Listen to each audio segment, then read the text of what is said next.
And we're going to talk about finding a probability above a raw score for a normal distribution. So step 1 is to find the z-score.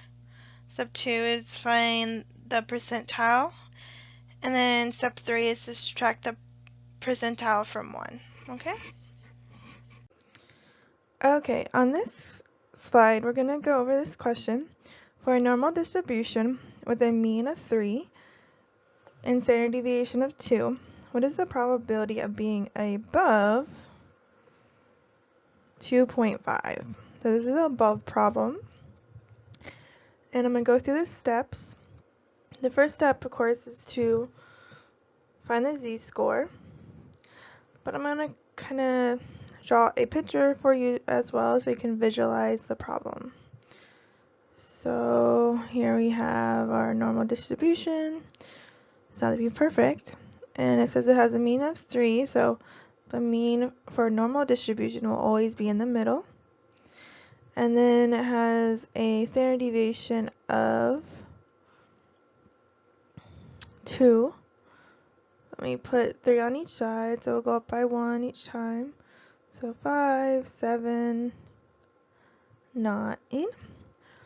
And then over here we're going to have 1, -1, and -3.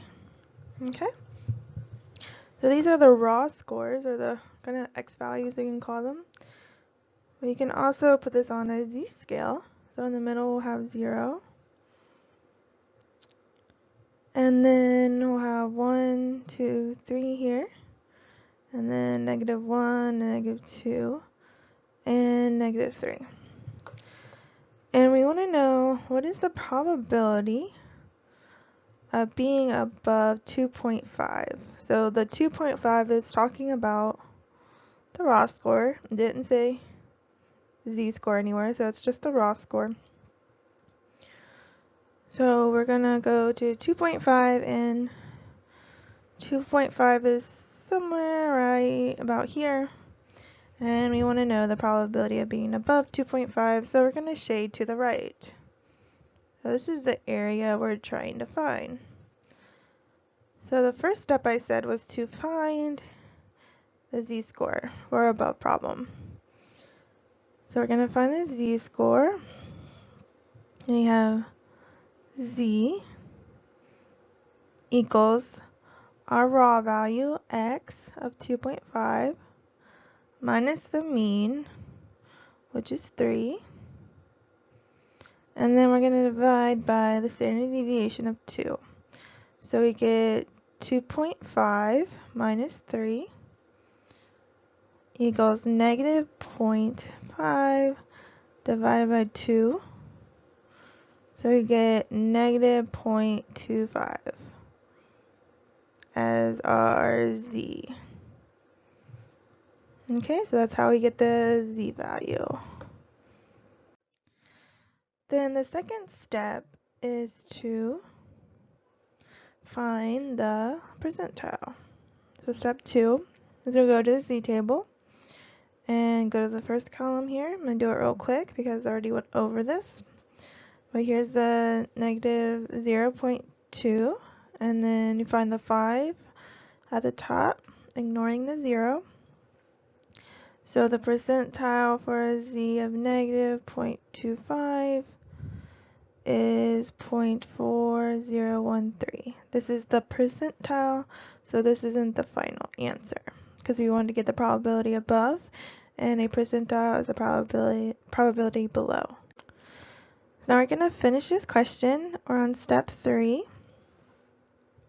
I'm going to draw the distribution again for you to kind of visualize it before we get to the final step. So here is our normal distribution, and I'm going to do z-scores right now because we found the z-score to be -0.25, and we put a line there. And we want to know what the probability of being above 2.5 for the raw score, and that correlates with the -0.25 for the z-score. So this is really 2.5 if you had an x form, in the raw form. So we want the probability of being above that. So it's this shaded area. And we went to the z-table and we found this part to be 0.4013. Right, this is from the table. And the table always gives you the probability to the left here. Not to the right, but we want the probability to the right. And another thing you need to know is that this whole area from the very end, so from like here to here, that whole thing is 1. Okay? So the whole normal distribution has a probability of 1 or 100%. You want to think of it like that. And this part that we found in the table is 0.4013 or 40%. And we don't want that part, we just want the green part. So you can remember from a phase ago, we could subtract probability. So we're going to do 1 minus 0.4013. And our final answer will equal 0.5987. This is our final answer for this question. Is for a normal distribution with a mean of 3 and a standard deviation of 2, what's the probability of being above 2.5? And that is 0.5987, or you can write that as 59.87%.